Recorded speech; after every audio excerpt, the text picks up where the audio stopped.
Magandang araw po. Nagsisimula na po ang linggo sa Adbiento at napakaganda po ng kwento natin ngayon. Sa Ebanghelyo po natin ayon kay San Mateo chapter 8. May isang sundalong Romano na tinatawag na Centurion. Siya po ay isang pagano at kaaway dapat ng mga Hudyo. Pero lumapit po siya kay Jesus at nagpakumbaba. Hindi po siya humingi ng miracle on the spot. Ang sabi po niya, Panginoon, hindi po ako karapat-dapat na puntahan pa ninyo sa aking bahay. Sabihin po lamang ninyo at gagaling na ang aking alipin. Alam niyo po na mangha si Jesus. Sabi niya, wala pa akong nakitang ganito kalaking pananampalataya sa Israel. Nakakagulat po, di ba? Isang pagano, mas matindi pa ang tiwala kay Jesus. Ibig sabihin po nito, walang pader o hadlang sa pananampalataya. Hindi po mahalaga kung ano ang lahi mo o kung gaano ka ka-religious sa mata ng iba.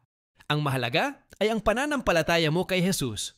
Ganoon din po sa unang pagbasa mula sa aklat ni Propeta Isaias chapter 2. Isang araw, lahat daw po ay tatahak patungong bundok ng Panginoon. Kaya ang tugon natin sa Salmo, masaya tayong papasok sa tahanan ng Puong Diyos. Ito po ang pagninilay. Ano po ang bumubuo ng pader sa pananampalataya mo ngayon? At paano ka magpapakita ng nakakagulat na pananampalataya tulad ng Centurion? Pakiiwan po ng komento. Pakitag yung kaibigan ninyong kailangang marinig to. At kung nakatulong po sa inyo, pa-share na rin po. Salamat!